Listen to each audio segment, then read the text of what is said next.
Hey, it's Vampire Logan here. I hope there's still people watching. I got this stream set up because we're not doing the usual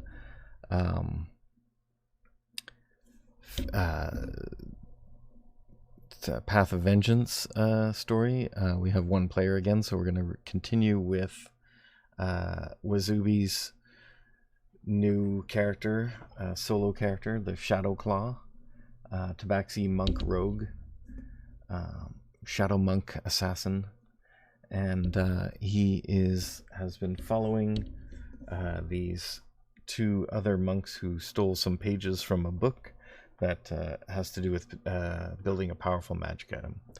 And so I've been spending a little bit of time just trying to set up a Talespire map, and it's mostly done. And so we're gonna go into that, and we're also doing it with Fantasy Grounds for if there just happens to be some combat. However unlikely that is, right? Yes, we never have combat.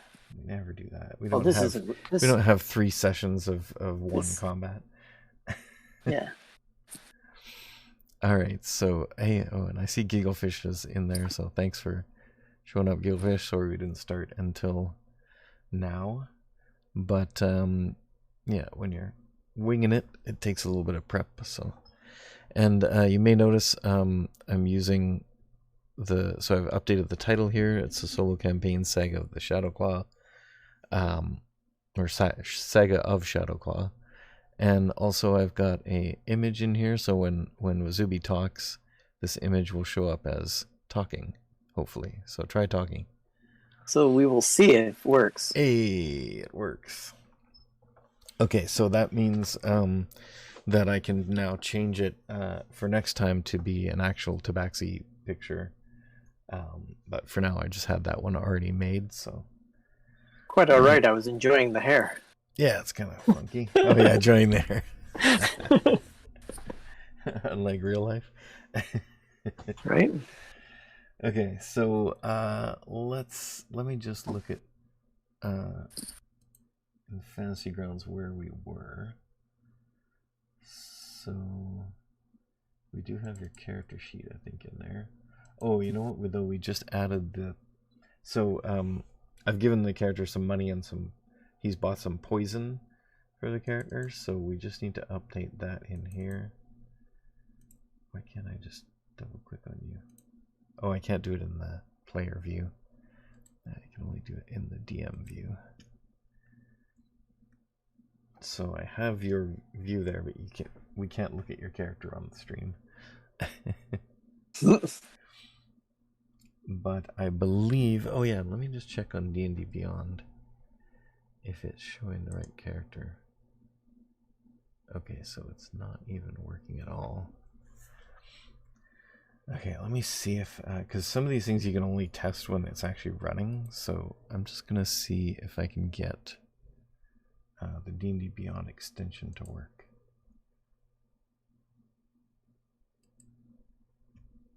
Extensions. And then where's D&D Beyond?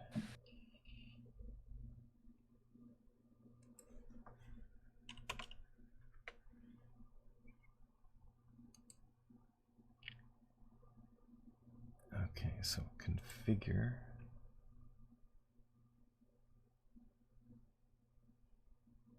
It says configure this extension before you go live to provide the best experience for your viewers. Sorry, viewers. I did not do that, and it doesn't give me a. Oh, here it is. Okay, interactive overlay. Configure. Why won't it configure?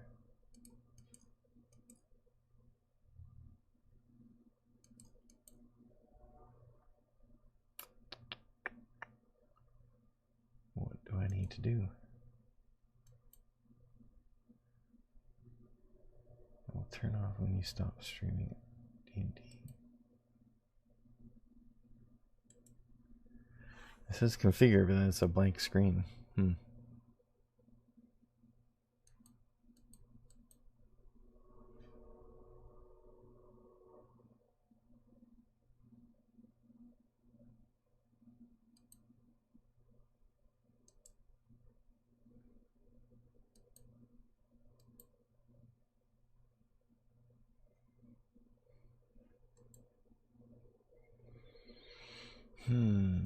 Okay, I don't think it's gonna work.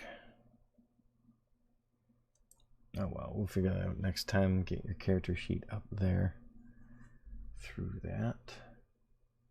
But for now, oh,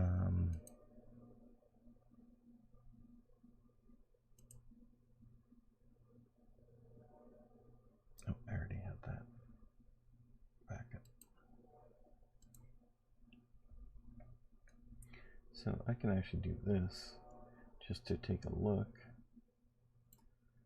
So this is our Shadow Monk Assassin.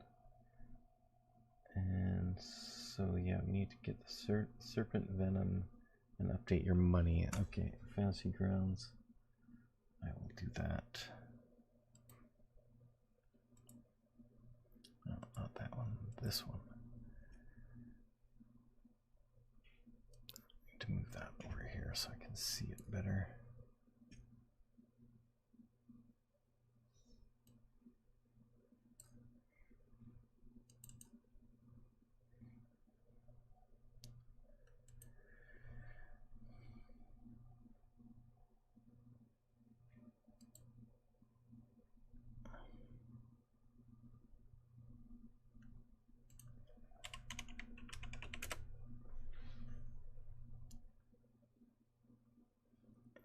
Just drag some Serpent Venom over here.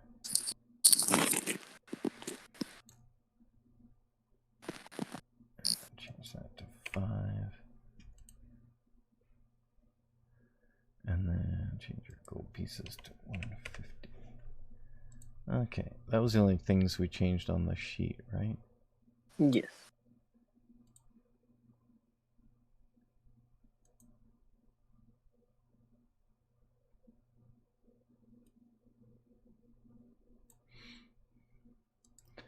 I just realized now that we gave you the actual item, you're probably going to outrun those guys before you got here, but let's just follow the adventure story, shall we? Right?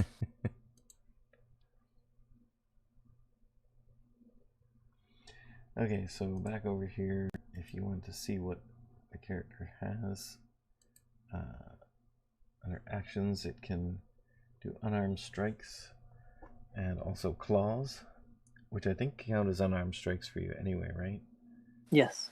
So you can do. But it doesn't do any difference. Just slashing versus bludgeoning.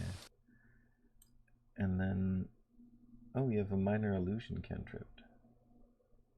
Spend 2 key points to cast darkness, dark vision, pass without a trace, silence, without providing material components. That's good to know. I didn't know you got spells. It's part of my Shadow Assassin. Oh, right.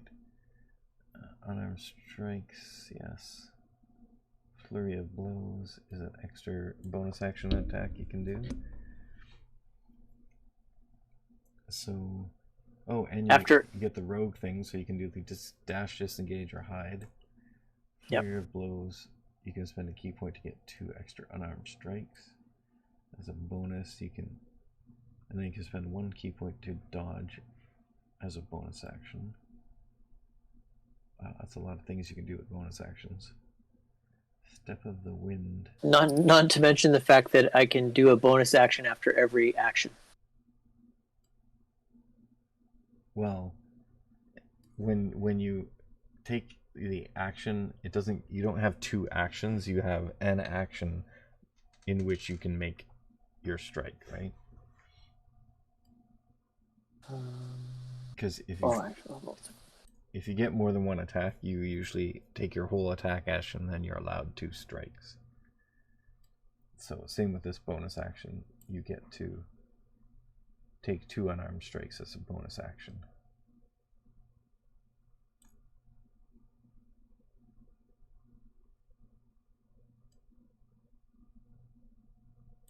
When you use the attack action with an unarmed strike or monk weapon, you may make 1 unarmed strike as a bonus action. So you can, without spending a key point, you can make 2 attacks, but it uses up your bonus action, or you can take 2 extra strikes instead of 1 if you spend a key point.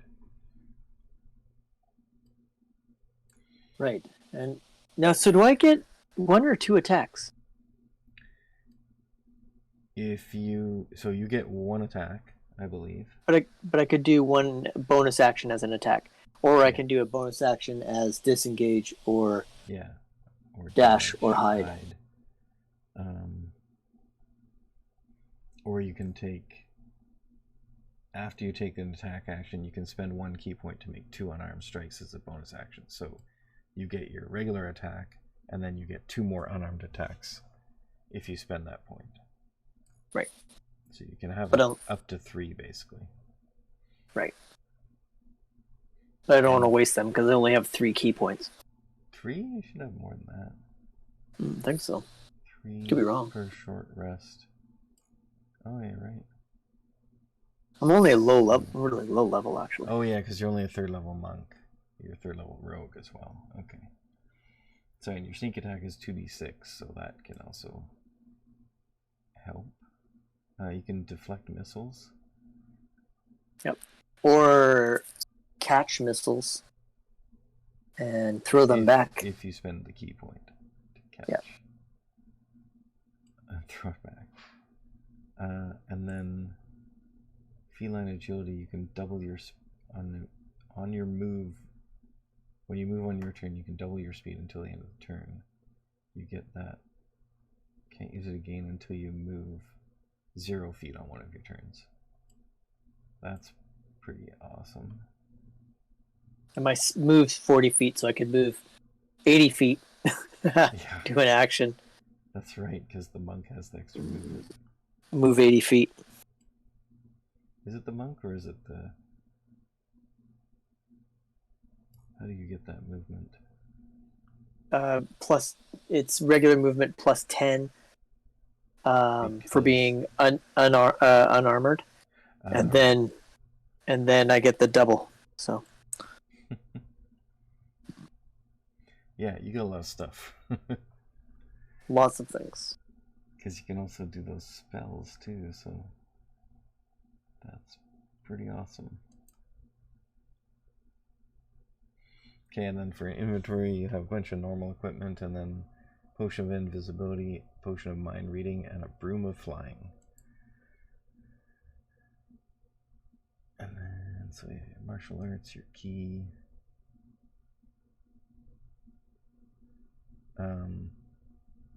Yeah, you have a whole bunch of bonus action options.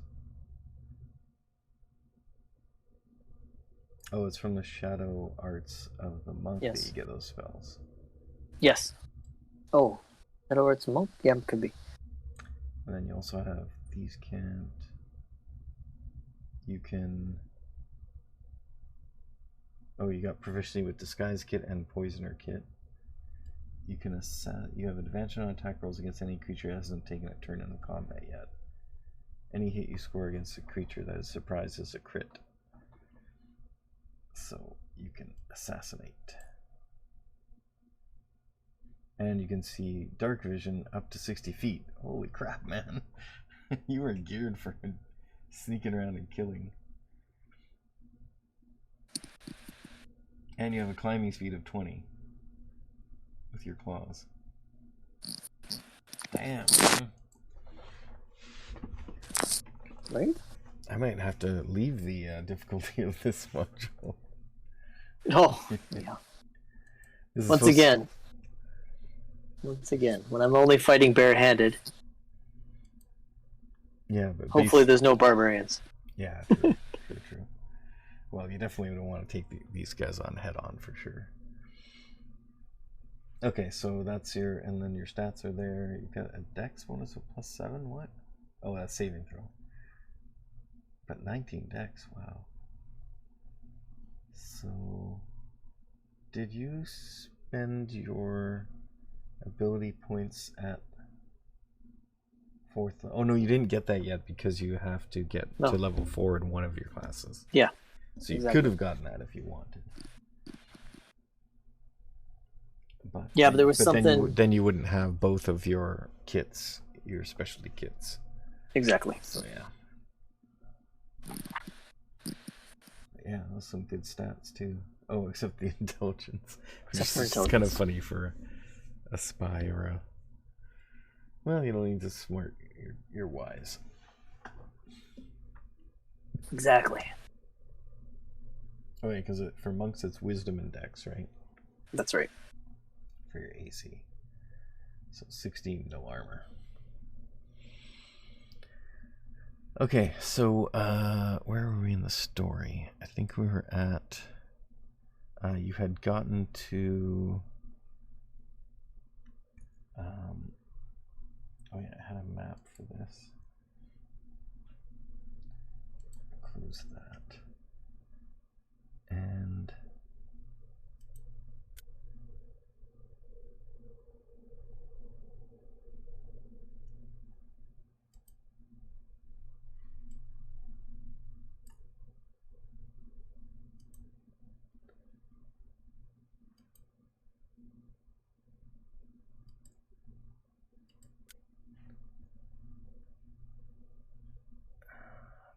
where was that map? Okay, yeah, you're down with the Crimson Forest, which is this one. Oh, I think I have that map in the images.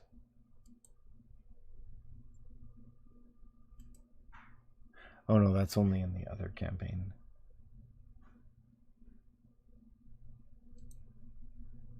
So let me get up 6 miles per hex.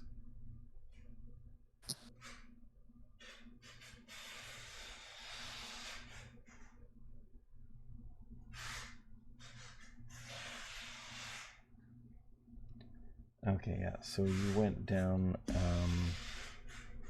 you're still doing a recap here, but you went down to Wardburg at the bottom of this map. Let's see if I can zoom it in a little bit. So yeah, you had passed through Forgara, which was the giant waterfall that basically travels from the edge of this plateau, which is about a mile high. A huge waterfall goes down into another lake. You travel past there, and I think around here at the edge of, before you got to Wardburg, you found the path that went into the forest, and this is called the Crimson Forest. And so you're going in there somewhere,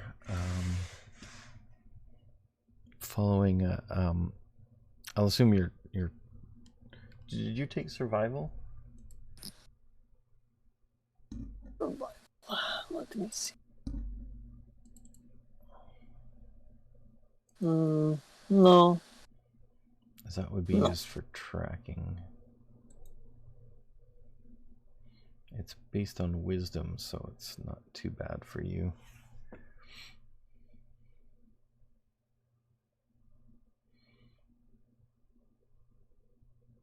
Right, you have investigation and perception quite well, so we'll use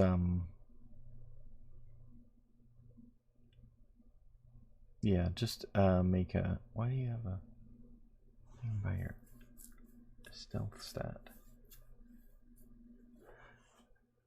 Anyway, yeah, if you make a survival check, I'll just make the difficulty easy because you're observant. So yeah, so you're following their path into the woods, and you come across, come on, story.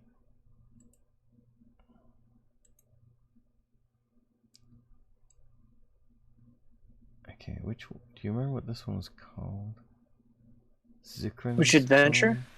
Yeah, it's in the Candlekeep stuff. I think it's number 13. Zikrin's Syrian Tome? No, that's not it. Book of Inner Alchemy. I think that's it. That's it.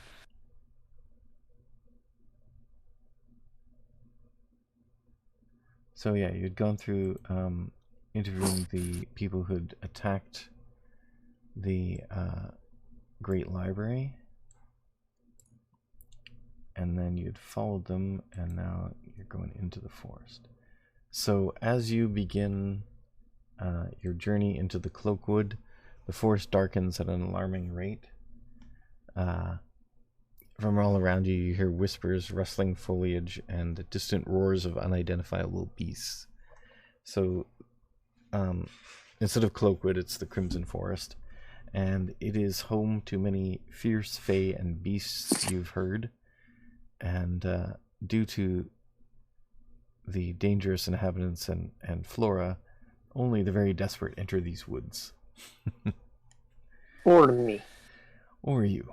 Yeah.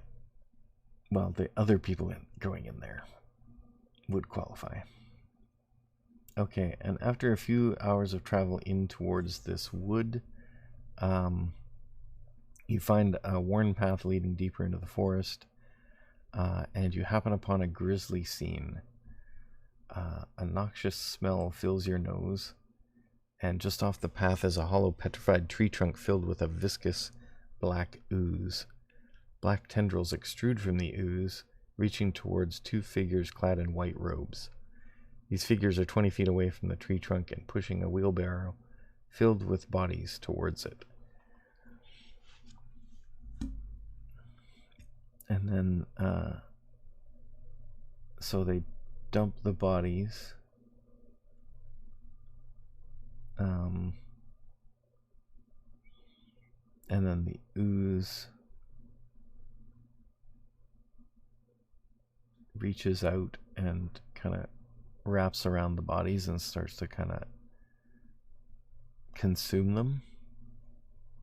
That doesn't sound like fun. And then these two figures don't stick around to watch that happen. They take the wheelbarrow back and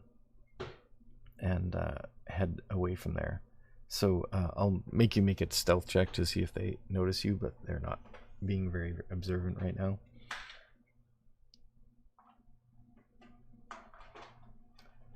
And you have... Oh yeah, you're a specialist in that, so 18. No problem. They don't notice you hiding and watching. And so...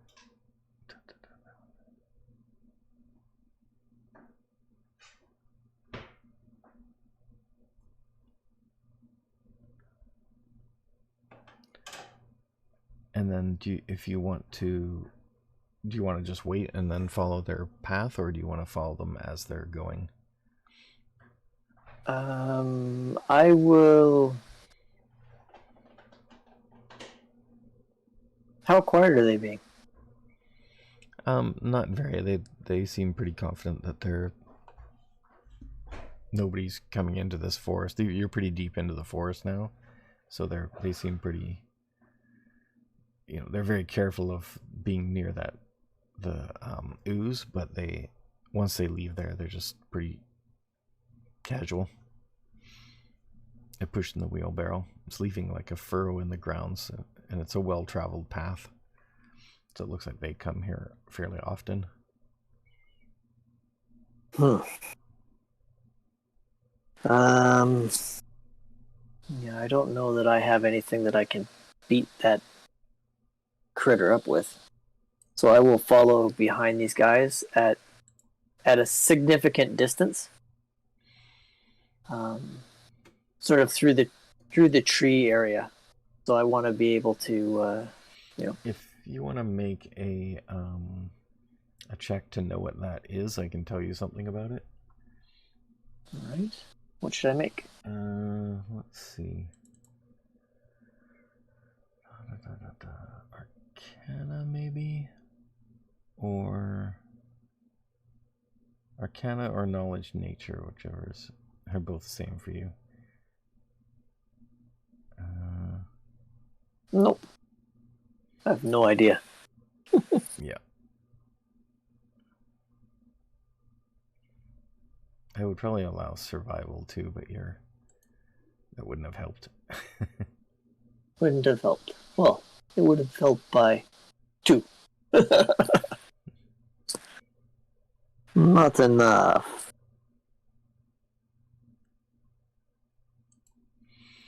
All right, so you continue on. Yes. All right, to the next area. So this one. So towering over you, you come to a gate, and that's where we're gonna get into the Talespire. So into Talespire. Yeah. Okay. And okay, I'll go off build mode now.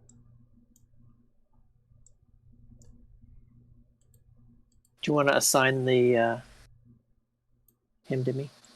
Is that the one you picked? Yep. The one with the sword? Yep. Okay.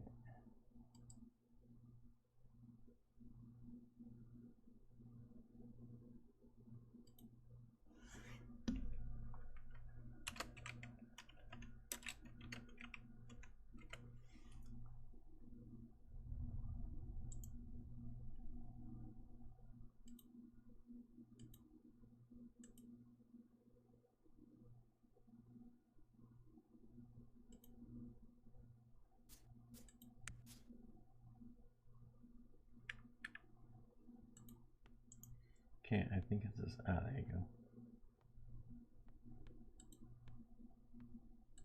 I wish there was a rotate command.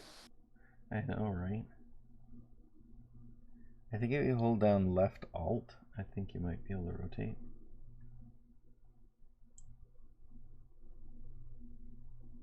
Oh yeah. Yeah, there you go.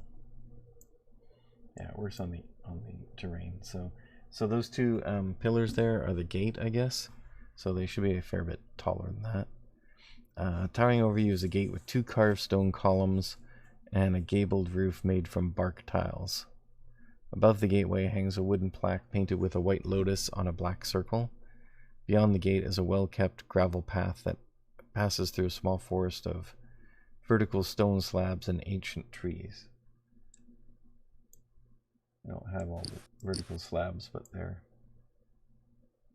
placed around in between those trees. Okay. So that's that text. As you make your way through the forest, you may or may not find this. Okay, so you're stealthing still, so yes. Let us see if this guy will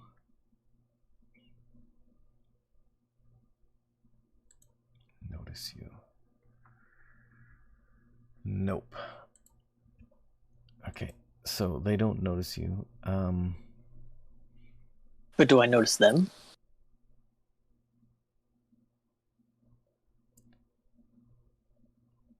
Let me see. First of all, I'll show you what this guy looks like. So there's one guy who seems to be the leader, and then there's a couple other guys there. Let me share.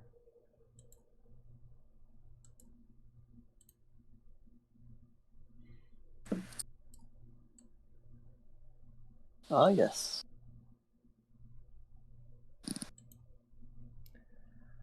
And you see that 20 feet above you is this guy, balanced with his legs braced between 2 of the larger stone columns. So he's doing like that sort of splits between two pillars. Mm-hmm. And he has a slim athletic build and piercing green eyes. So he doesn't do that stuff because he doesn't notice you.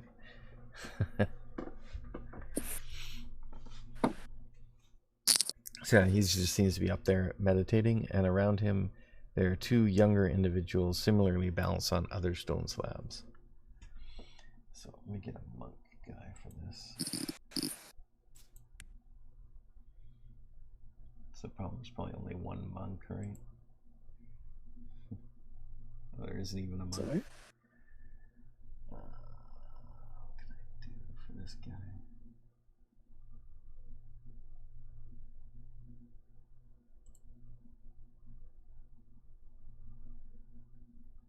So he's up on there. I'll make his. Oh, that's pretty good. I'll make his base white, so we can tell them apart.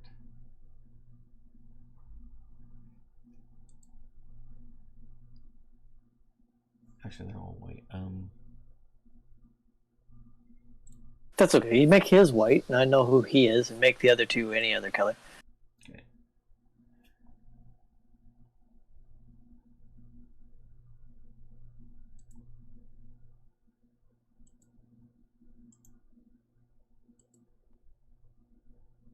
Is that you there? Yeah, so I'm just going to put you back here because you're like stealthing through. No, that's not me. You can get rid of that guy. Oh, I'm hiding behind the trees over here. Bottom left corner. Did I name the wrong guy?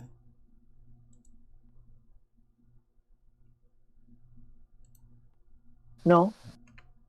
Just remove Catfolk Rogue.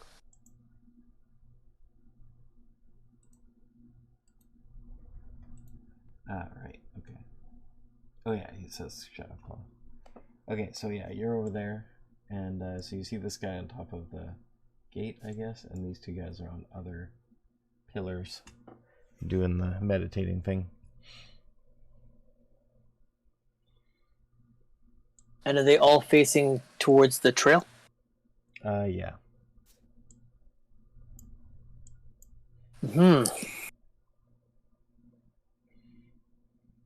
This one is not quite ready to sound a general alarm. I will sneak around the side of the building.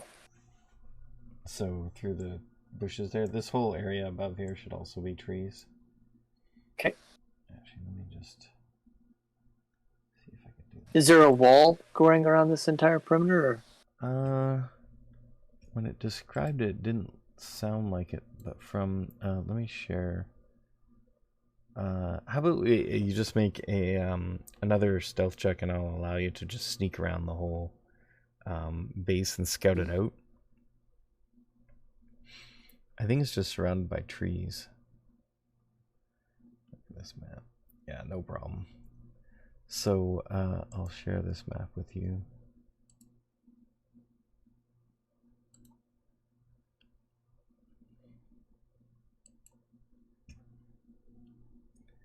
So there's this big lotus-shaped kind of building or outcropping or something, and then there's these three buildings here.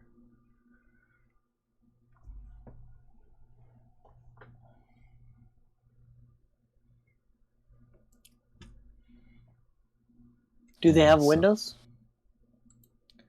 I'll describe each one. So the L2 is the living quarters.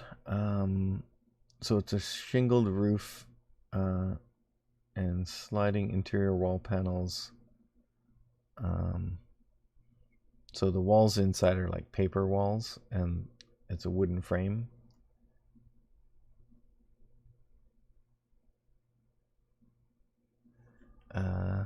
That's about it. It's just a basic wooden frame building. Okay. And then L2 is a training grounds, and you hear, as you're sneaking around through the woods there, you hear cries and sounds of stomping feet cut through the air, and you see in the open courtyard a tall imperial. Oh, so that's not actually a building, it's just an open courtyard. So that's an imperious woman barking orders at 4 younger individuals. Sorry, which number are we at? That's L4. L4. Oh, okay. And it's a wide stone courtyard surrounded by weapon racks, balance beams, sandbags, and weapon training posts for striking. And the inhabitants are here training under pretty harsh conditions.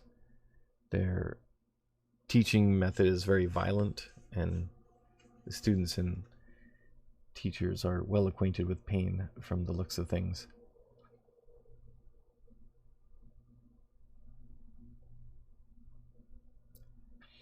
And then you also see, so the person giving the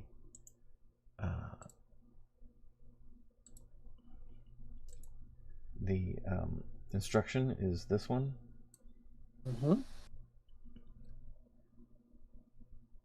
And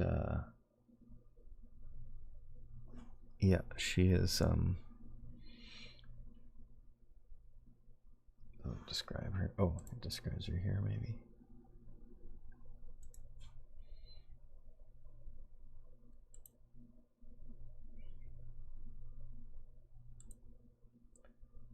a powerfully built woman in her, looks like her 40s, whose body has been honed by intense physical training. She's rugged in appearance with jet black hair, hazel eyes, and a long, thin scar running across her right cheek. She also matches the description of one of the thieves who infiltrated Candlekeep, or infiltrated the Great Library.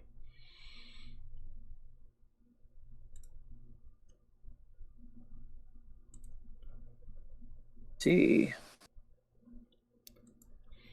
So yeah, she looks like she's just arrived and is starting to get back to her job of teaching the students there. And oh, let me go back to that one. I'll say how many there are there.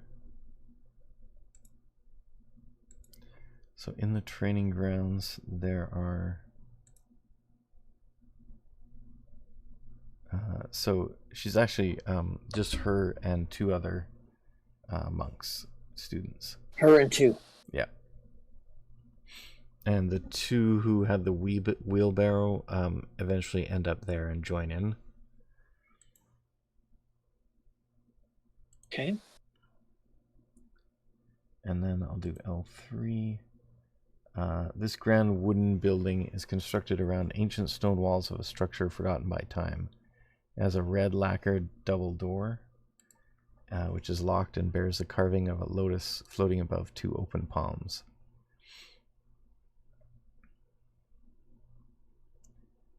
And well, I would be guessing that the lotus building is probably where I want to be. Yeah. Is there any windows? Any other way? What, via the roof? Doesn't say there's any windows in any of these buildings. Let me describe L5 and then we'll see. So this stone structure rises ominously above the rest of the temple complex. It resembles a giant stone flower growing in the heart of the forest. The stone steps draped with a long red carpet climb 10 feet to the entrance of a rough-hewn chamber. The soft glow of torches beckons you inside.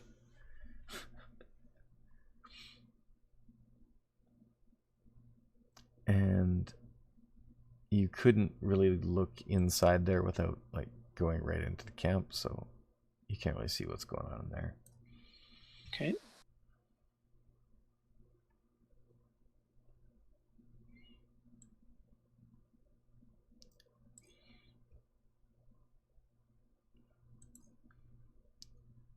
And as far as I think the living quarters building might have some windows. No. Doesn't say anything about it.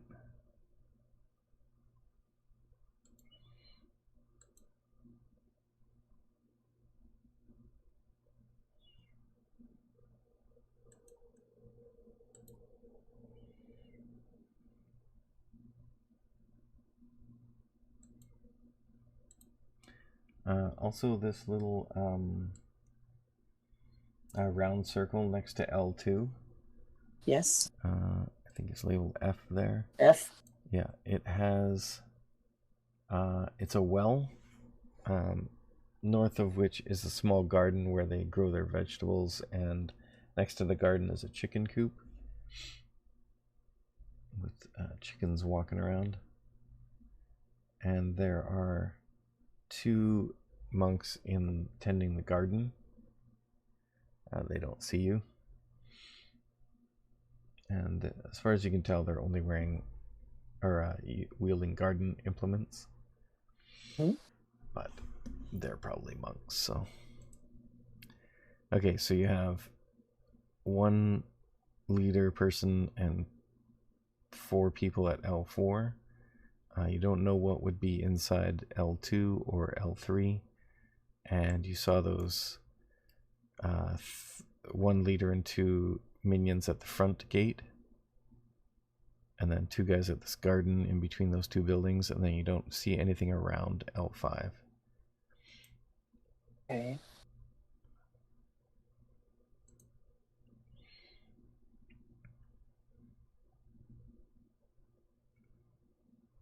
And so L2 has 2 doors, one a smaller door leading to the garden, and then the front door to the building along the path.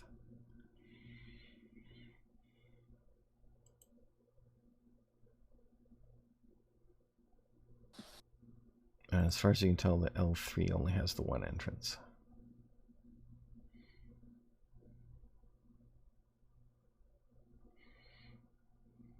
Okay. One and there's only the main entrance into L5, correct?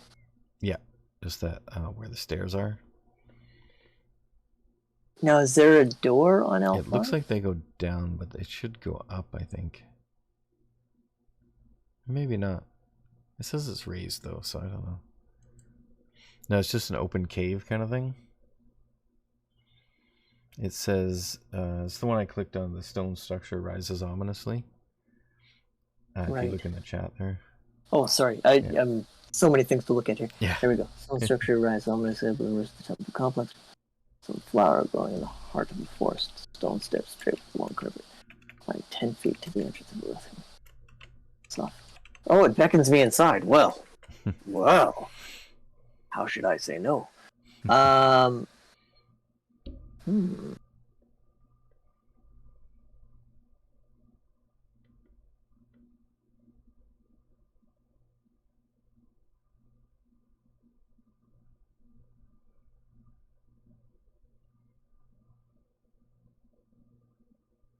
Let us.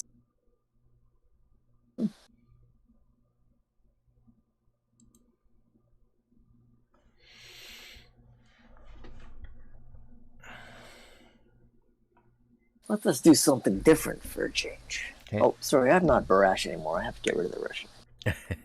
Probably not politically correct at the moment, anyways. Yeah, exactly. Right? Okay, so I think this one will.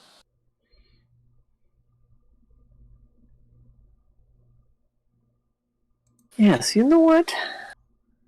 I'm going to take my potion of invisibility and I am going to use silence and I am going to enter L5. Okay, so you take your potion. You can cross that off the list. That'll give you invisibility for like an hour. I think. And then silence is your spell that you can cast at will, right? Yep. And you can do that on an object or on yourself? I do it on myself. And it moves with you? Yes.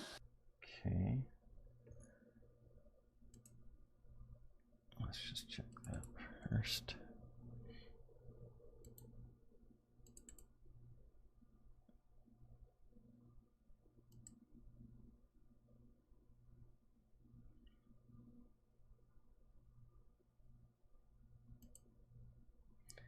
So no, one action. So no sound can be created within or pass through the 20-foot radius centered on a point you choose within range.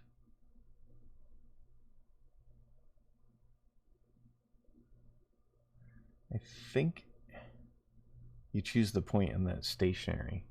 It doesn't say it can move with you. Okay, well I won't cast it yet.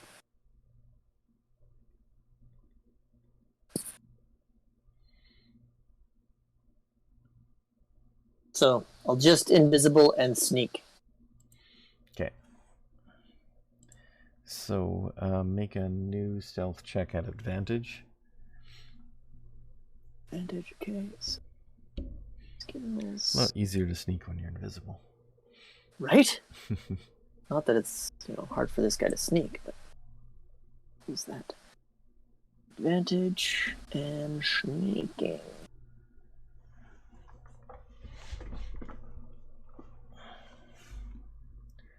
That shouldn't be too hard. Okay.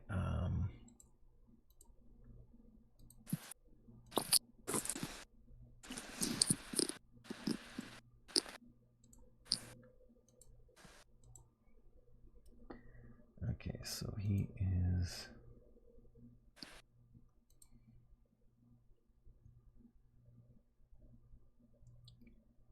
there.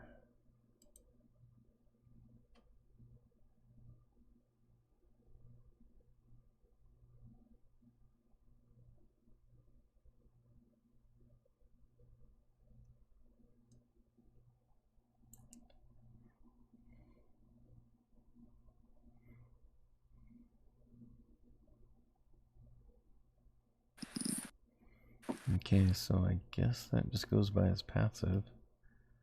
So he does not detect you. Okay, I will keep to the edge of the room, and I had to close the map, but I will just do a quick skirt of the room to see if I see, like, anything. Okay, so inside here you see it seems to be a study or meditation hall and residence for the leader. At the center of the chamber is an artificial pool filled with water and covered with floating lilies. Okay, so that's what that is. That thing in the center. Okay.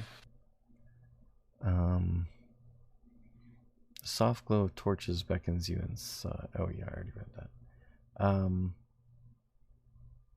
There's an intricately carved wooden altar behind the pool. Oh, that's where the little two dots are.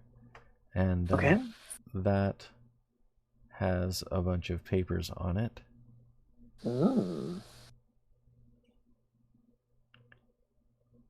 And since you can sneak around, you can go look at that before you do anything else. And you see the page feature detailed illustrations of hands showing how ki flows through them.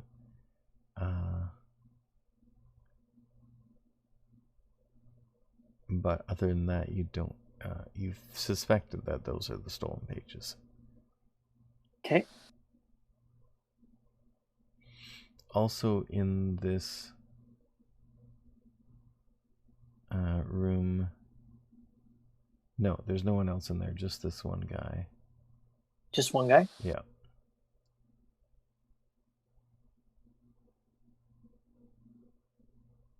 And yeah, that's it. There's nothing else noticeable in there. It's got his like room, his bed, his, you know, like some combat training stuff. But those are the main things that you care about. And he is on like a mat meditating.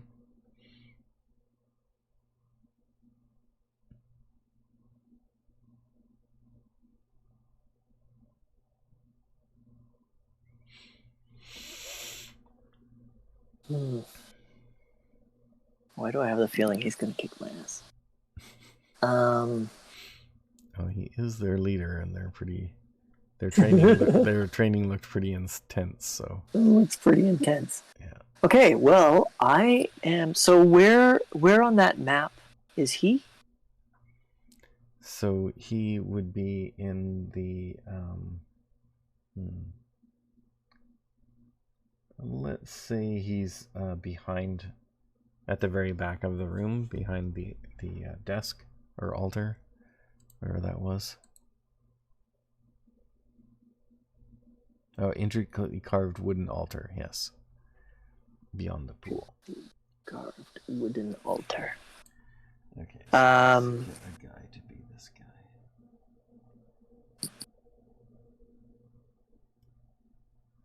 I don't have a huge amount of options for player characters on these things.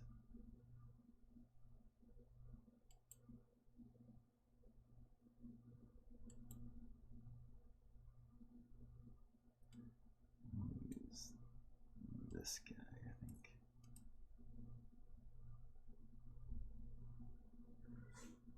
Okay, so this should be...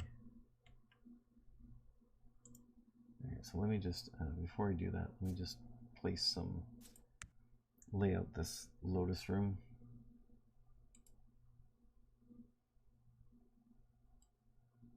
So I guess here would be a question before you go to the full extent of laying out the lotus room.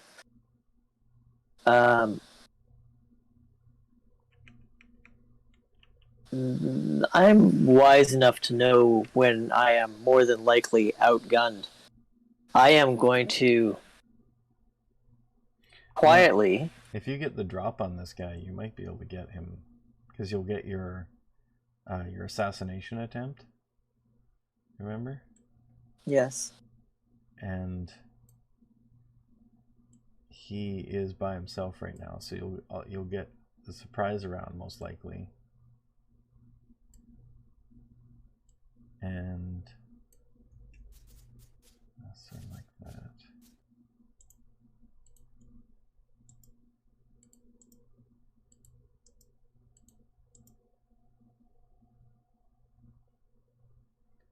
And we put pools in there. Yeah, this will just represent the pond.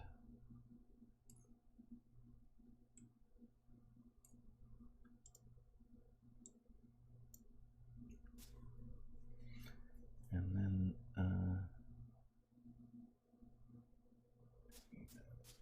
table.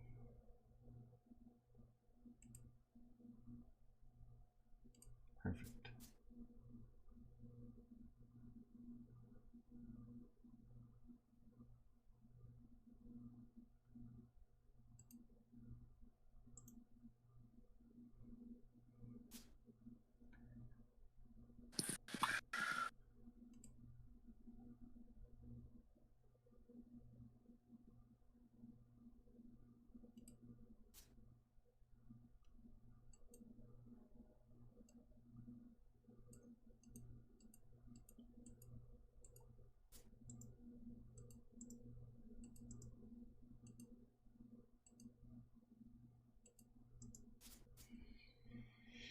Alright, and then I'll put this guy in there.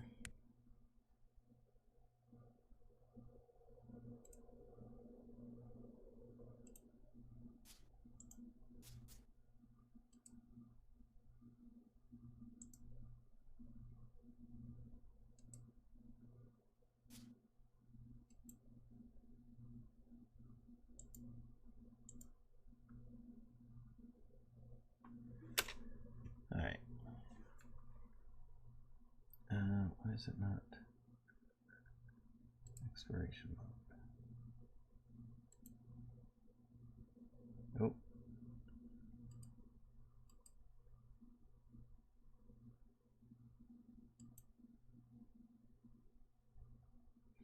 Why is it not syncing up?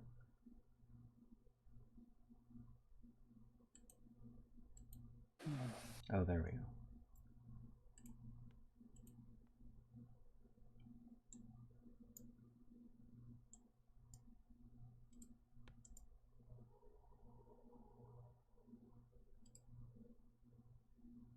Can you see that guy? Oh.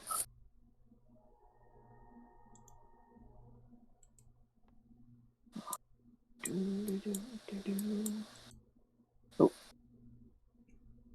you see the table and stuff? I've got it now. Yeah. I was just on the wrong level. Okay.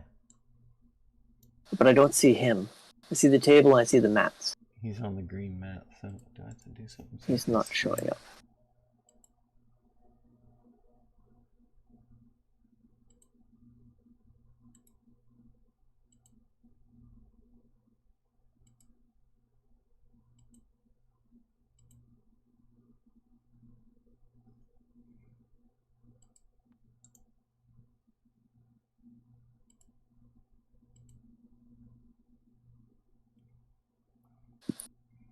He should be there.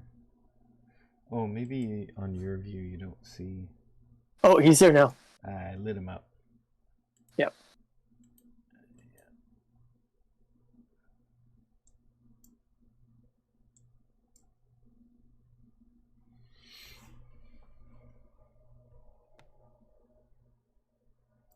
So yeah, if you want to make shoot. a check to size up the guy. Sure. That'd be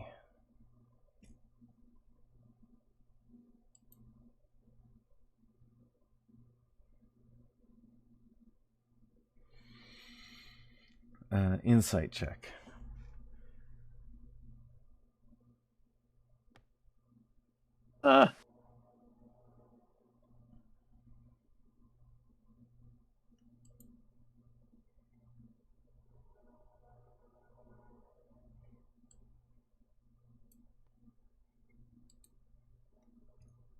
Trying to get myself. Ah. Yeah.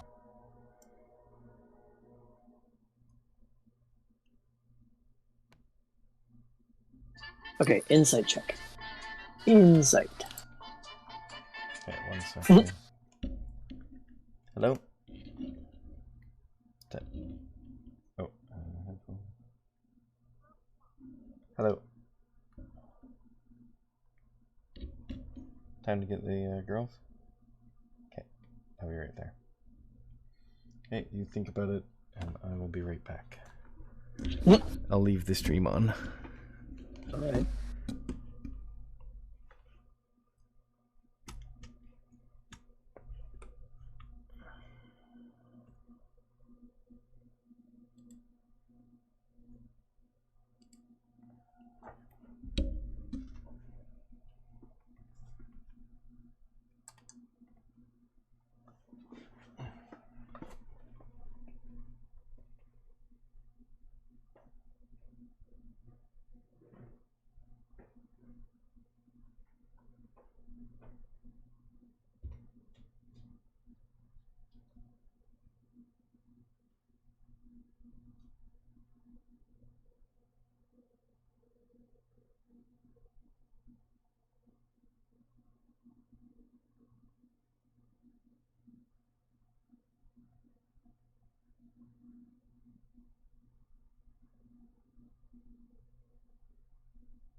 Alright, I am back.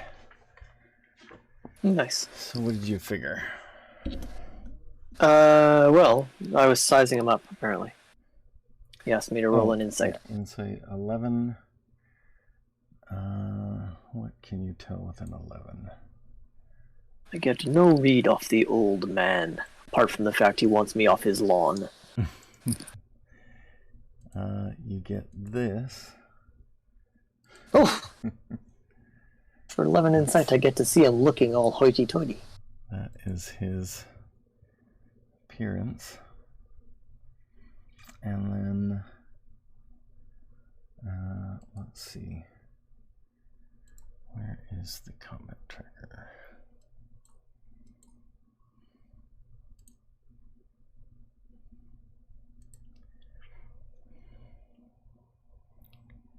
So he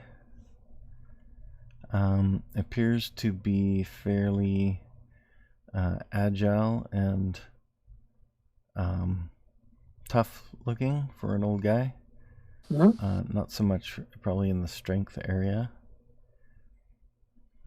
You assume he's a monk, so you assume his AC will be fairly high from having a good dex and a good wisdom. Mm-hmm. I will tell you this is the big boss, so he will have legendary actions in combat. So he'll be able to do stuff from his abilities at the end of your turn, as well as having his own turn. Mm-hmm. But since there's only one of you, he can only do one at a time, which actually is interesting. Because he, like, usually in a combat, you have multiple people. The big bad can usually take up to 3 legendary actions, and then, like, after each other character's turn. But since there's only one of you, I think it means he can only use one of them per turn. I like it. So, and then he'll have this legendary resistance as well, which means if he fails a save, he can choose to succeed instead, up to a certain number per day. Well, I got news for you. It sounds like I don't want that. Yeah. He also has a staff, but it looks fairly well kept and a little bit better than just a regular staff. Okay. And then you assume that he'll have similar monk abilities, possibly some of the higher level ones that you haven't got to yet. As the staff on his back? So he's sitting cross-legged and it's on his lap. And his eyes are open. He's not like closed eyes meditating. He's open-eyed meditating, and he is looking at the desk, so you can't just walk over and... Well, I mean, you could walk over and nab the papers. I've already walked over. Yeah. But I mean, if you grab the papers, he's going to see them flying in the air, so... Because they don't get turned invisible when you pick them up. That's true. But what I could do... Although I suppose if you grab them and stuffed them inside your backpack, then... Exactly. Would. But he would see that happen, probably. He might, but I could use sleight of hand. To get myself right up against the table, so I'm almost... Well, so I'm leaning over top of the pages, and then I'll tuck them into my... Quickly just tuck them into my shirt. Okay, that's going to be fairly hard because he's looking directly in that direction. But I will allow you to try. But the only thing you'll need to know is that if you were going to use your special ability, you'd have to do that instead of doing this, because if he does spot you, he will get a regular... No, I do not want combat with this guy.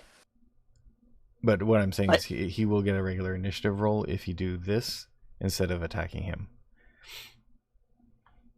So if he spots it, then if he spots it, then he'll roll for initiative and you'll roll for initiative, and then he'll still have to find you because you're invisible. But he may have some. He may things about that. But the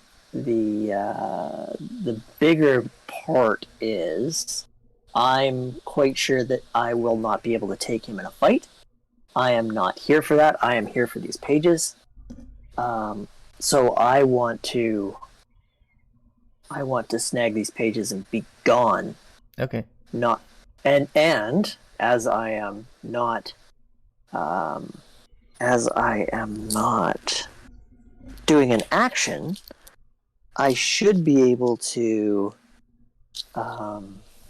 it will be it'll be an action to take the papers. Regardless of the action, I should be able to still do my double move. Yeah. So yeah, I could be gone very quickly. Anyways.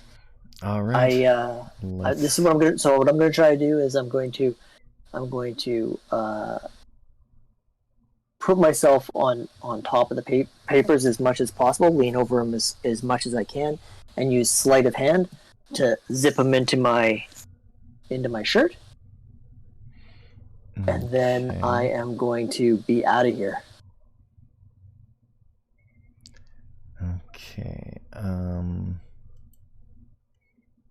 All right, let's see what I can do about that. He will have...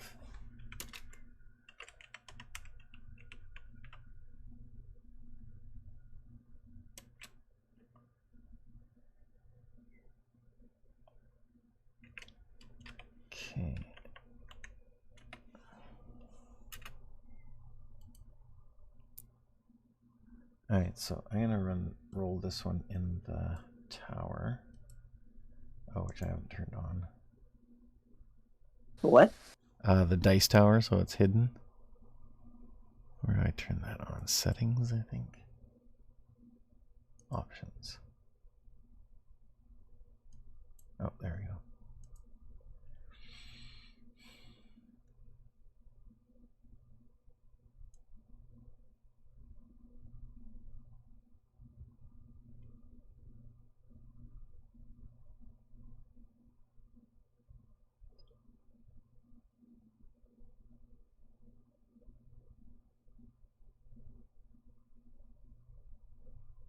Dice tower, there we go. How high is the ceiling? Does it say?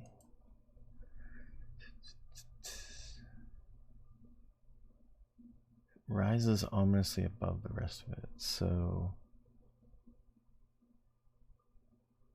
Oh, I know what you're thinking.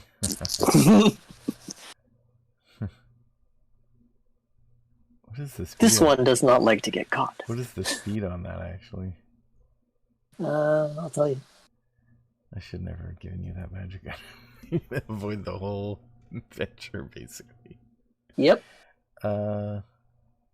A speed of 50, carries 400 pounds. Not over. Yeah.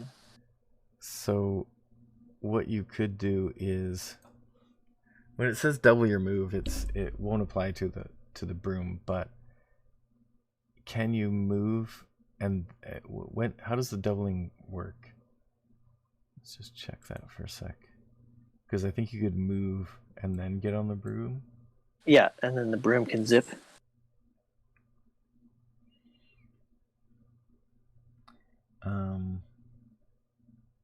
What's that called?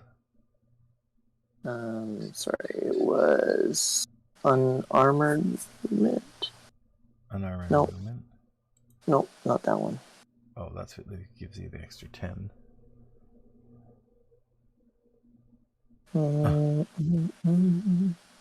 At 9th level, you can move along vertical surfaces and across liquids on your turn without falling.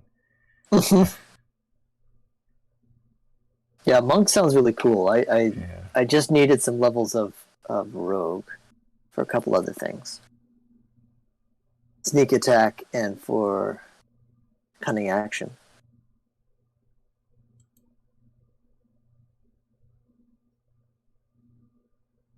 Is it a Khajiit thing? Or not a Khajiit? I think it might Tabaxi? be. Yeah, I think it's a Tabaxi thing. Let's look under actions. Step of the Wild, yeah. And oh no, that's a monk thing.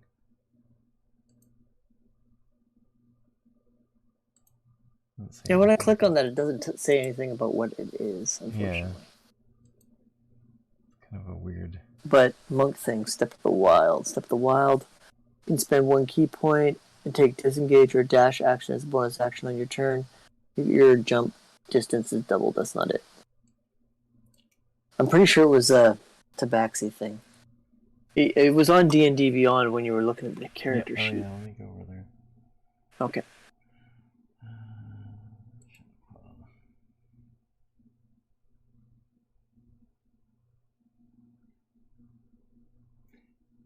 Feline agility. So when you move on your turn in combat, you can double your speed until the end of the turn. Once you use this trait, you can't use it again until you move 0 feet on your turn. Okay, so what you could do is move 80 feet and then jump on the broom and then use the bonus action to dash with the broom. Yeah. And then that just gives you another, whatever the broom's movement is. Yes. 50. That's crazy. Okay, so if he does not notice this, then you're going to get away.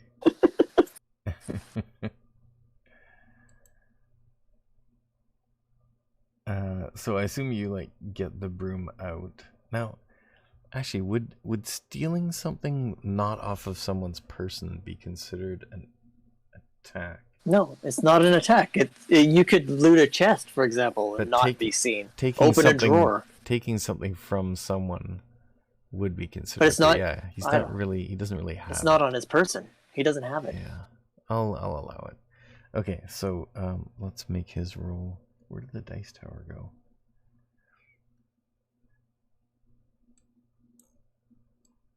I'm supposed to put it right there.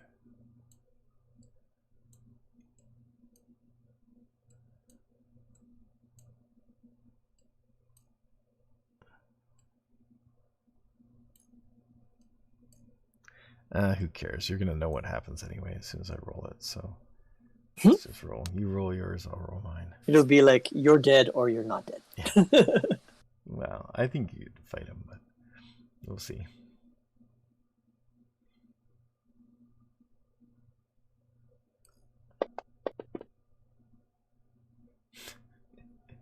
He does not notice you stuff the papers in the bag. He's meditating. So I think because he's looking right at it, I will have said that he would have had advantage to perceive you, but you would have had the advantage you have from being invisible will counter that, so it would be a straight roll. So you do get it, and then you I'm gone. You're 80 out of the room. After all that time setting up this thing, I'm disappointed I can't do anything. Well, I might come back for this guy when I'm a little bit tougher. Yeah.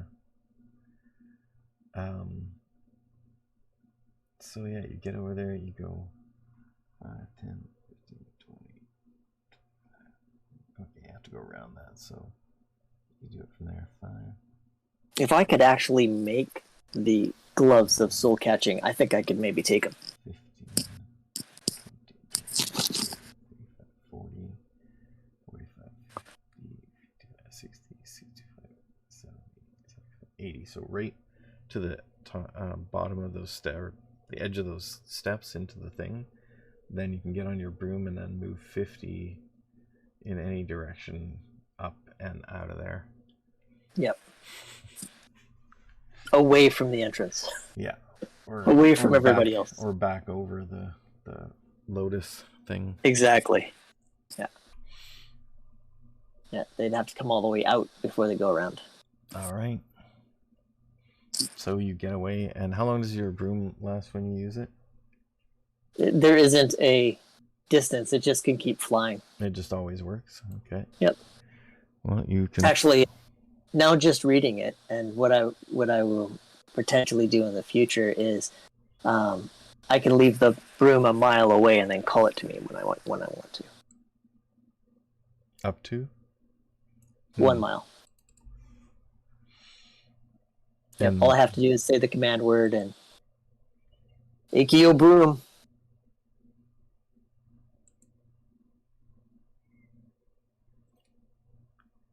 So it maintains a... Oh, when you stand astride and speak its command word.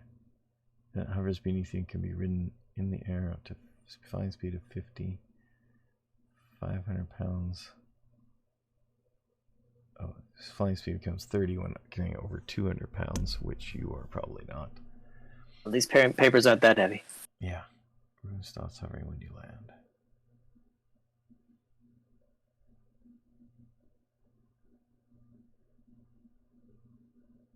Oh, you can send it to travel on its own. Mm-hmm. And yeah, it can just be used all the time. Mm. Better than a horse. Yeah. Okay. So, originally, I was going to be like, really? A broom? Come on. So it allowed you to take care of this mission within seconds. Within seconds. It more time actually to set it up than it did to do that. I know, and I apologize. Save it though. Mm-hmm. Save it, and then maybe we come back here. But yeah, one of the things originally I was like, I don't want that broom, and then I was thinking about it and go, no, you know what? I can see my character using it. It'll be a big mansion. my character will be there sweeping the floors, and then somebody dies.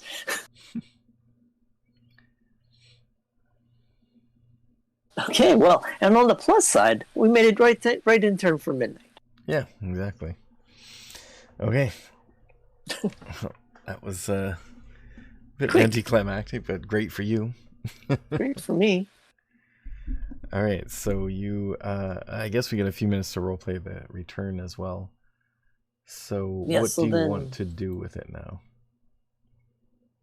Well, that's a very good question.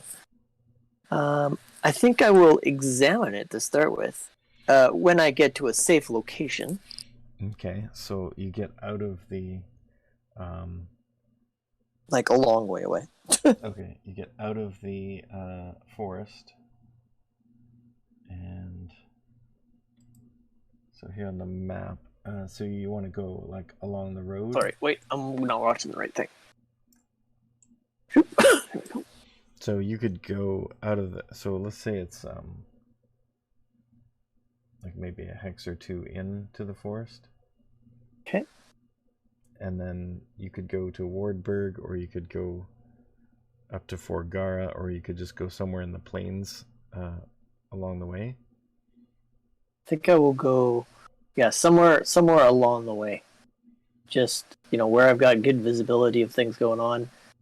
Well, actually, where do I hail from?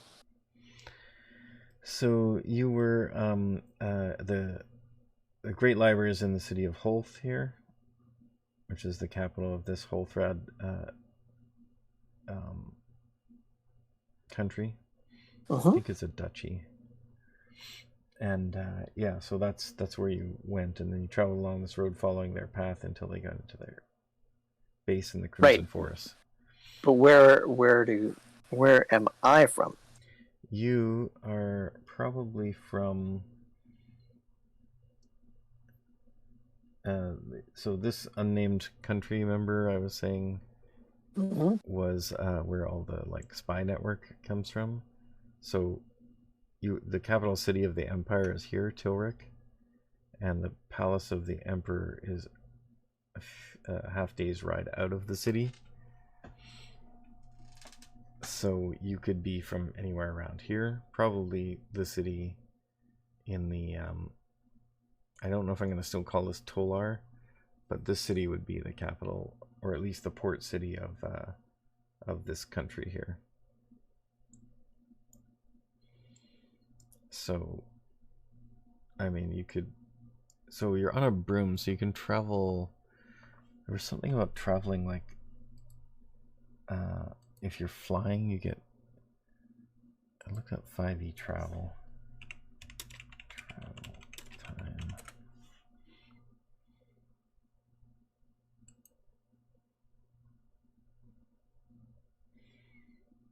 Yeah, so it says... in a day...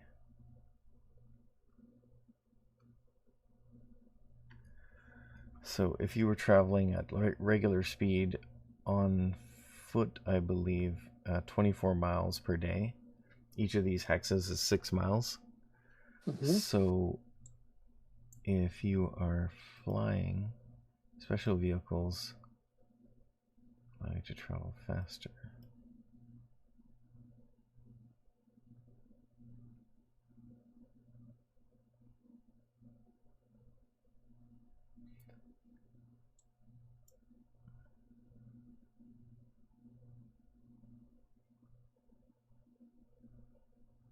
So a mounted character can cover twice the usual distance for a fast pace.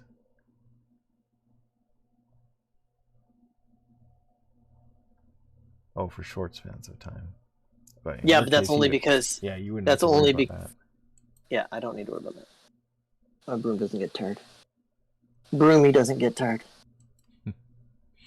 Broomy. The Nimbus 2000. Right? Ikeo Broomy.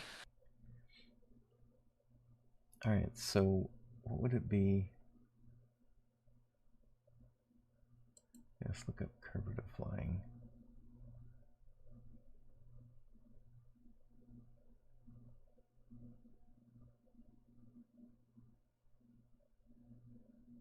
I would assume traveling for long hours sitting on a broom would probably be uncomfortable. Oh, I would expect so too.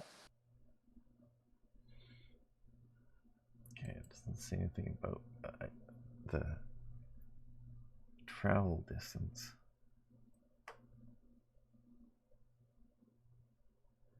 Okay, so let's say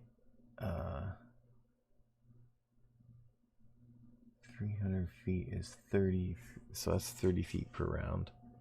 So almost double, so say 5 miles per hour.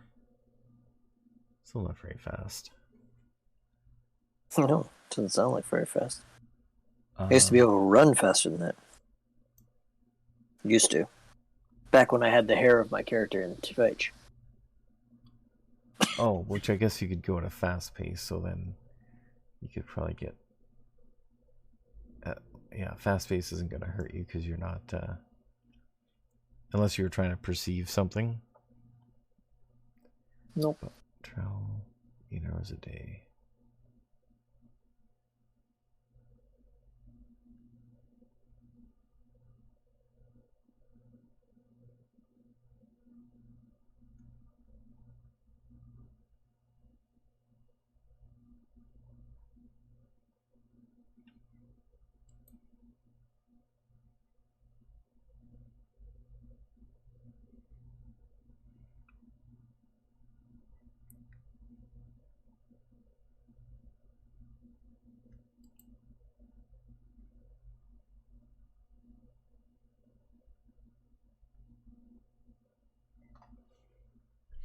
Yeah, like a even a ship only goes, like the fastest ship even goes 4 miles per hour, which is still quite slow. So,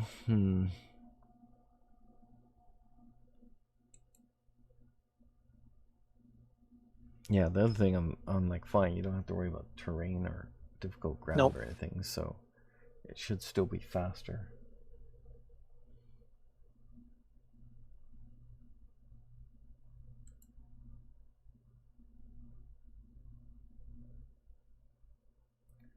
So according to that, if you're at 5 miles a day at normal pace, 5 times, oh, and then you can go fast, so it could be 6, 7, 8 maybe. 8, we double that, 60 miles per day. So yeah, you could go 10 hexes away if you really want to get away. Yeah, I think I'm going to have the advantage that I will be away potentially before they even know that I was there. Yeah. So let's say you flew up right over here. So 1, 2, 3, 4, 5, 6, 7. You could easily get to Forgara in that one day. Okay. 10. You could get past there another 3 squares, 3 hexes. This is if you're traveling fast and you're don't have to stop too much to rest, which you didn't use anything, so you shouldn't probably have to do. No. So, where the H is in Hothgrad? Yep. Hothgrad? So, why don't I try to get there? 4, 5, 6, 7, 8. Yeah, you could easily get there in a day. Okay, so you'll just camp out by that river? Yep. Okay.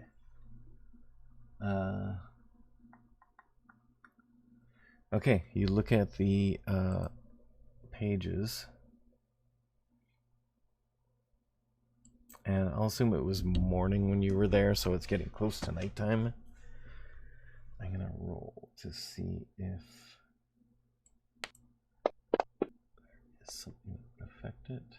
Oh, what a shame. My 9 a.m. meeting just got canceled. Oh, and my 8 a.m. meeting. Woohoo! Woohoo!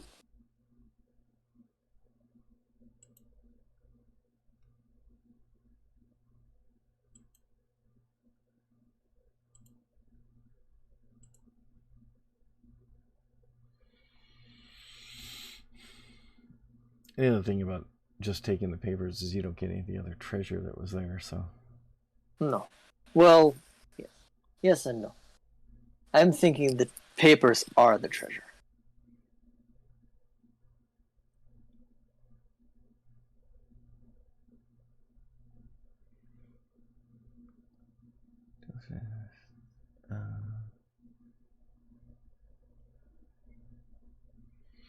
Okay, so you look at the pages, and it doesn't seem to be any kind of instructions that you can follow about stuff that you don't already know.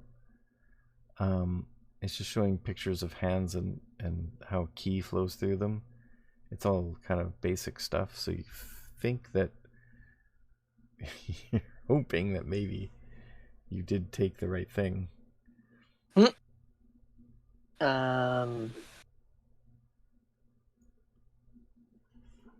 But they do appear to be ripped off at the edges.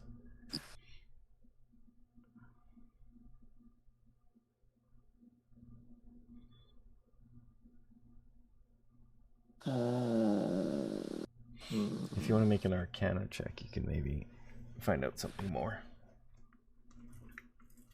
Can I try shining light through it? Maybe I'll use a fire, or I don't know what the weather's like today.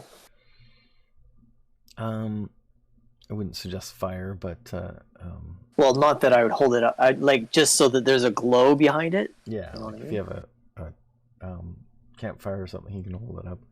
Yeah, I did that to unusual. I did that to my family at Christmas. I used a pens that required cold, actually, in order to reactivate the ink. So they actually had to take ice cubes or put it in the freezer or take an ice cube and run it across it. So, I'm used to doing this kind of stuff. So, so holding it up to a light in the back, whether it's, I don't know, either use, like I said, could have a fire, or could use, if it's, I don't know what the weather is, if it's moon, or if it's cloudy, or if it's... Let's see what moon it is. How bright it is. Might not be bright enough. I'm kind of trying to keep my fire low, because I don't want, to attract any attention by anything. Okay, Try it with a I'll candle. say there is some moonlight, and you notice that there is something a little bit more when it's held up to moonlight, but not to the fire. Okay, well, that's interesting. So I will roll them back up, tuck them deep into my shirt. Okay. And make sure that I have good concealment. And have a rest. Okay. So you take a long rest, which you don't need because you're full on everything. But you wake up the next day and there is nobody. Nobody there? Has accosted you. Yeah. Okay, then we're going to jump back on now. I guess the. So how long before a full moon? Let's say a few days. Okay, so I'm going to try to make it back to my home. Okay, 1, 2, 3, 4, 5, 6, 7, 8. Yeah, you should be able to get to this town up here at this fork in the river. Okay. So we'll circle there, and then from there you should be able to fly to Tolar the next day. Okay. You're not going to return it to the library? Not yet. Okay. So oh, yeah, I will copy it. What's that? Yeah, well, I'm going to read it when the moon's out. Copy down the information it says. If it says anything interesting, I'm hoping it will. Seems to be a lot of people want this. Okay, let's go back and see if I can find that item. The other thing is the fact that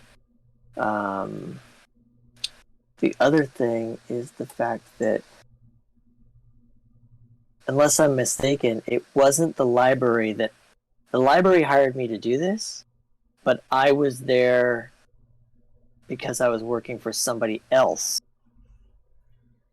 infiltrating the library. Yeah. Right? I think so. I can't remember what we said. I'll have to look back at the VOD. But... I'm not so sure. Didn't your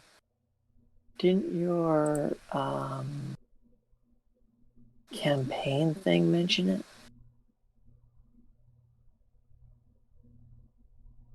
Oh, where you have that little blurb of view campaigns. Here we go. Tabaxi Shadow Monk Road Assassin working for the main spy network of Grimbrand Empire on a mission to find some stolen pages from a book.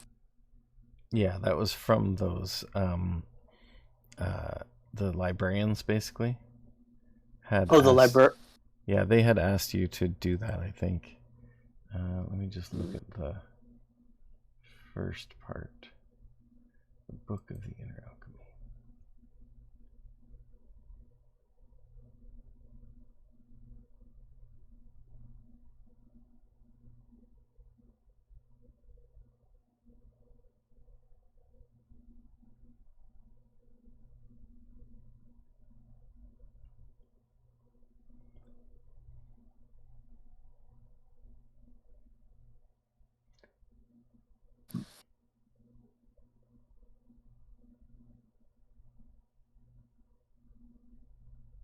Okay.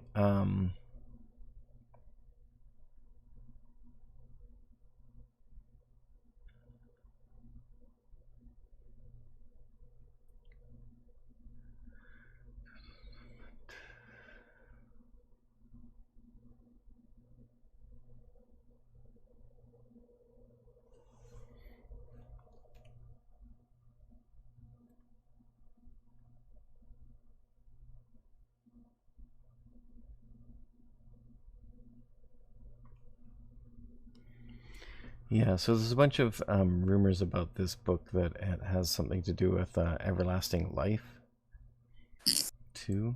That's the whole book. Mm-hmm.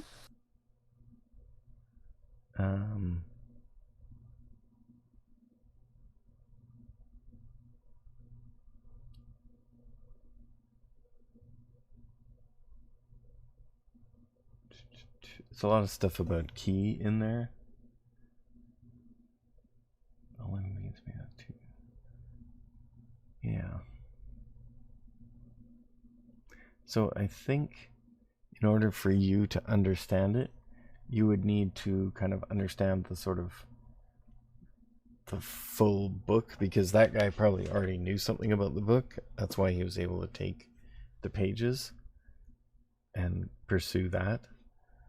Got it. But you think that from looking at what little you can see in the light of the moon, you probably, well, let's say you travel, there's no one going to stop you, so you travel those 2 days and get to the back to your place, and your butt is really sore from sitting on that broom the whole time, right? But you get to your place and you get to the full moon and you check it out, and yeah, you see that you might be able to do something with it, but you'd need the rest of the book and possibly one of the people there who could like kind of put 2 and 2 together. You're just not the brightest that's fair. That's fair. Crayon in the drawer or whatever. I'm the brown crayon. Yeah.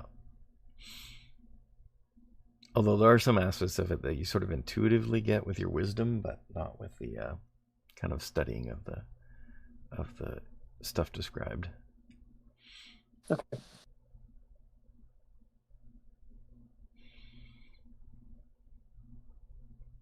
So yeah, you would probably need, and there's also materials that will be needed for the creating the item too. Okay.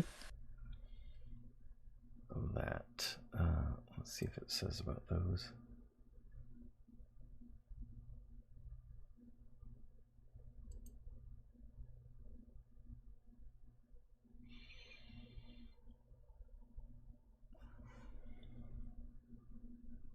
Okay, so the author's note in there is that the item is theoretical and has never been created. But, so it's good time. Yeah. To craft them, you would need silver thread, fine leather, and other material components worth a total of 5,000 gold. You check out on what the other things needed would be. And then to imbue them with magic, you need a ritual. And the ritual involves 3 sacrifices. Oh. A being of great intellect, a being of strong body, and a being of pure heart. And then the ritual must be taking place under the light of a full moon and requires 5 hours to perform. Wow. And it will consume and destroy the souls of those who are sacrificed. Well, it sounds like if I was to get my 5 grand, go back and subdue Mr. Gray Hair, I could get 2 out of 3. It would be, you'd need 3 separate beings with those things. And yeah, you're not going to find pure heart probably in that group. No, that's the tough part. Yeah. Pure heart. No wonder it's never been made. Yeah, finding a pure heart is pretty hard these days. Right? Okay, so that's actually unfortunate / unfortunate. It was like I looked for monk weapons, and that was like the monk weapon. Yeah, it's kind of an evil monk weapon. I'm an assassin. Yeah, you don't have to be an evil person to be an assassin. No, it's true. You can be neutral of some kind. Yeah, well, I am neutral. Yeah. On the side of really, it doesn't matter. But yeah. Yeah. Anyways, okay. But well, so doing that would definitely push you towards evil. Fair enough. I guess I will return it to the.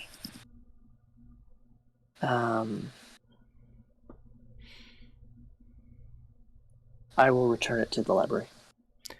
Okay, so that would take you, I think, about, so from here to here, that would be about a day and a half on the broom.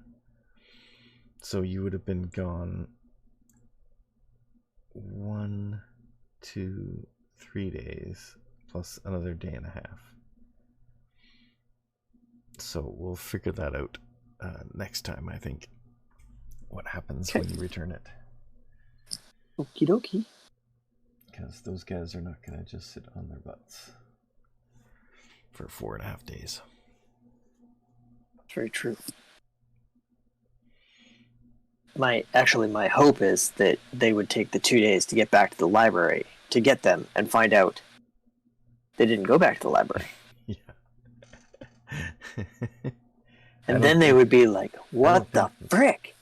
I don't think they could, just walking, they couldn't get there in 2 days.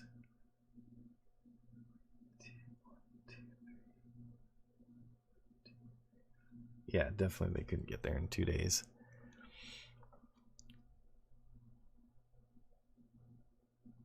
But yeah, we'll figure that out next time. If Jesse, I think he'll be there next time, so we can do that then.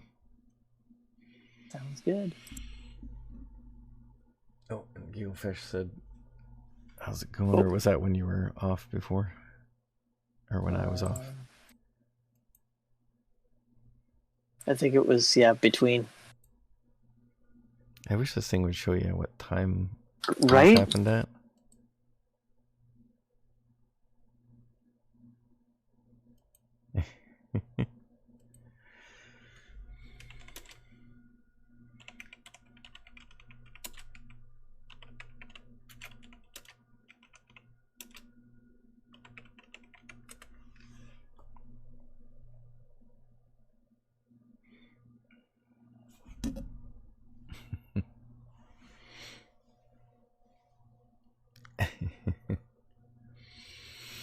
All right. Well, that was fun. I guess we will do that again sometime. And All right. yeah. Thanks for watching, anybody. Oh yeah, I didn't do if there's a. I didn't see any people come in that were for the contest. It'd be nice if in Twitch it actually notified you when there was something in the chat. Yeah, I would like a Notice that a before. noise or something would be nice. A bing. Yeah, because I mean it was only fish talking, so I need at least two subscribers to actually have the contest. But maybe we'll figure out something next. Fish and I are doing a contest next week, hopefully, or Fish is doing it, and I'm kind of involved. But yeah, I'm gonna try and do something a little bit more involved to get people to actually come in here and check it out. So we'll figure that out one of these days, and maybe I'll do it on a different day, so it's just like the contest and some kind of like fun game thing to do with it. But yeah, the D&D stream is doing okay, but there's not a lot of huge amount of people watching. But yeah, we will adjourn this. And wait till I start sacrificing Pure of Hearts for Gloves of Soul Catching. Yeah, then it will get interesting. Especially when the Pure of Heart is poor Paulian. Yeah, that would be really funny. He's not pure of heart anyway. Wow, I could try. Next. Intellect? Is he the intellect guy? Not really. Just for fun, then? Yeah, just for fun. They might send you out after him. Although he's doing pretty good for the Empire right now, so. Yeah. I actually need 4 sacrifices. And his leg. All right, next time we will be back to, hopefully back to the regular campaign and continuing on with finishing up that long chapter of dealing with Pagoda. Bad Pagoda. Yeah, get the vengeance going. All right, I'm gonna say goodnight, and I'm gonna do a raid, I think, to somebody else playing D&D. Nice. Just because I'm, don't know anything about Twitch or anything, almost social media. What are the raids? So if you stay on the channel and I like go raid somebody, then it moves everybody over to their channel, and then I'm sort of like hosting them, and then you can click on it to like go and just watch their channel. So it's kind of a shared kind of, I bring people to you, and then later maybe you bring some people to me, kind of thing. Interesting. Got it. Yeah. So all right. I don't always do it because I'm usually like I have one viewer, and I'm like going and rating someone for one viewer is kind of lame. But yeah, if you stay on, you'll see what happens. Sure, I'll stay on. Okay. Let's get it here.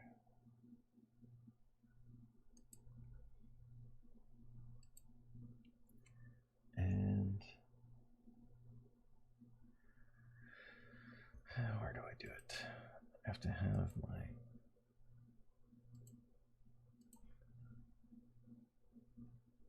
Stream Manager. That's it. And then it'll pop up a little message that says, do you want to join? Or it might just automatically do that.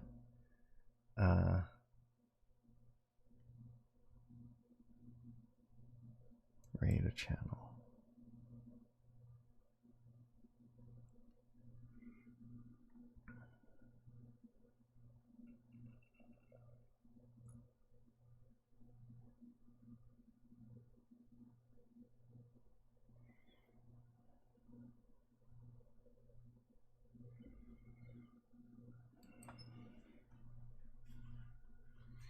Oh, what I usually do is I check what other things are on Twitch right now.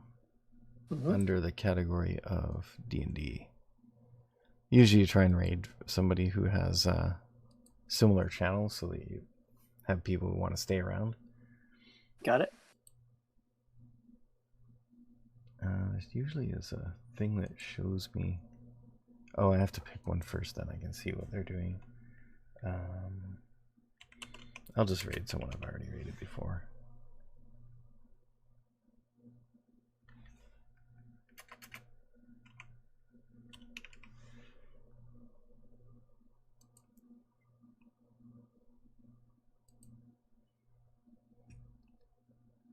Been suggested. We could.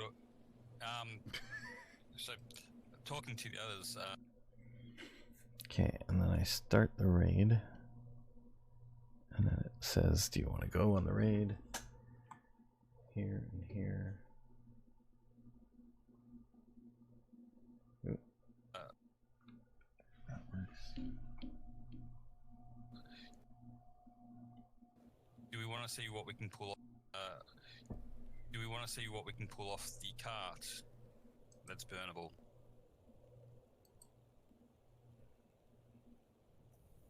I don't know if we want to pull the cart apart.